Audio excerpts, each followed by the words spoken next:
Hey everyone, in this lesson I will teach you everything you need to know about the perfect tense. I already made 3 videos about the perfect tense. The first one was about regular verbs, the second one was about verbs of movement, and the third one was about separable verbs.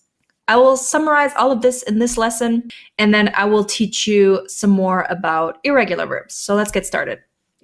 What you see here is written in German, but I will explain it in English. So when do we use the perfect tense? We use it to express something that happened in the past. You can also use the perfect tense to express something that happens in the future, but I will talk to you guys about that in a future video. The perfect consists of 2 elements, the helping verb, which you have to conjugate, and the past participle, which in German is called Partizip 2. There are 2 types of helping verbs that you can use. You can use haben as a helping verb, and you can use sein as a helping verb. You have to conjugate the helping verbs. Ich habe, du hast, er, sie, es hat, wir haben, ihr habt, sie haben, sie haben. Oder ich bin, du bist, er, sie, es ist, wir sind, ihr seid, sie sind, sie sind. So how do we structure a sentence using the perfect tense? Let's take a look at some examples. Wir haben meine Mutter besucht. We visited my mother. So in position 1, we have the subject, wir. In position 2, we have the helping verb, haben. Then we have the rest of the sentence, and at the very end, we have the Partizip 2, which is the past participle. Next example. Wir haben gestern meine Mutter in Dortmund besucht. Yesterday, we visited my mother in Dortmund. Sie ist nach Berlin gefahren. She drove to Berlin. In this sentence, we have the helping verb ist, because fahren is a helping verb. Sie ist am Dienstagmorgen mit Julia nach Berlin gefahren. In this sentence, we also have ist as a helping verb because we're using fahren. So as I said, we have to use the helping verb sein when we use verbs of movement, such as gehen, fahren, rennen, fliegen. Or verbs that indicate a change of state, such as aufstehen, aufwachen, sterben, einschlafen, or verwelken. And there are a couple of exceptions, and you have to memorize these.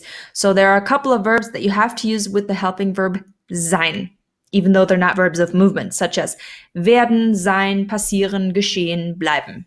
Now let's take a look at how the perfect tense is formed with regular verbs.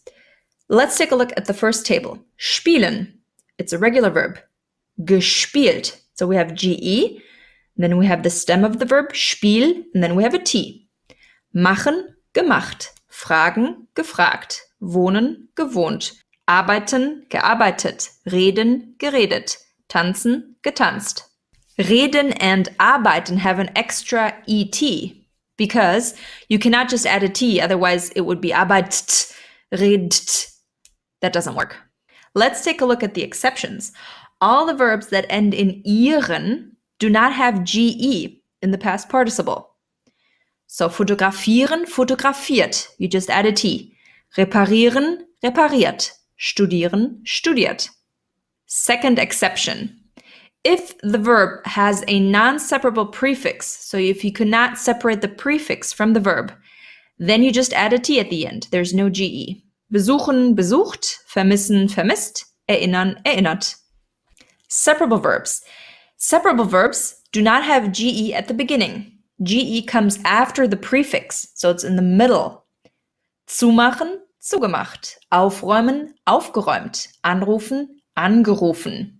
What about strong verbs? Strong verbs are basically irregular verbs. What happens to those? Strong verbs do not have a T ending, they have an EN ending. Bleiben, geblieben. Springen, gesprungen. Beginnen, begonnen. And you will notice that the stem also changes. More examples. Gehen, gegangen. Sein, gewesen. Tun, getan.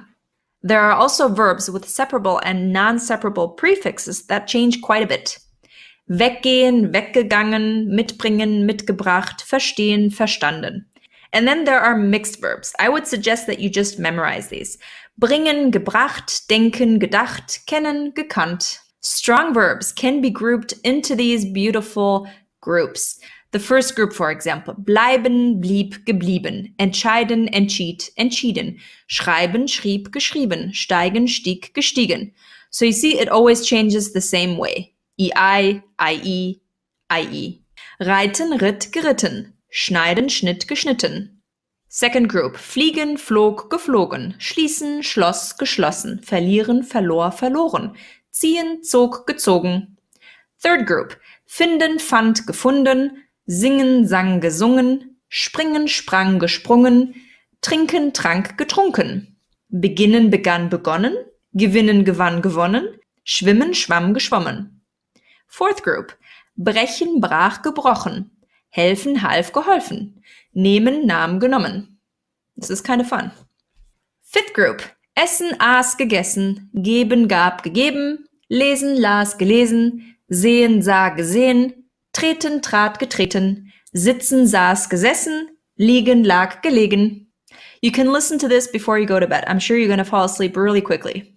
Group number 6. Fahren, fuhr, gefahren, einladen, lud ein, eingeladen, schlagen, schlug, geschlagen, tragen, trug, getragen, waschen, wusch, gewaschen. Group number 7. Fallen, fiel, gefallen, halten, hielt, gehalten, lassen, ließ, gelassen, schlafen, schlief, geschlafen, laufen, lief, gelaufen, heißen, hieß, geheißen, rufen, rief, gerufen, fangen, fing, gefangen, hängen, hing, gehangen. Irregular verbs. Gehen, ging, gegangen, kommen, kam, gekommen, sein, war, gewesen, stehen, stand, gestanden, tun, tat, getan, werden, wurde, geworden. Mixed verbs. Bringen, brachte, gebracht, denken, dachte, gedacht, haben, hatte, gehabt, kennen, kannte, gekannt, nennen, nannte, genannt, rennen, rannte, gerannt, wissen, wusste, gewusst. Modal verbs. Dürfen, durfte, gedurft, können, konnte, gekonnt, mögen, mochte, gemocht, müssen, musste, gemusst, sollen, sollte, gesollt, wollen, wollte, gewollt.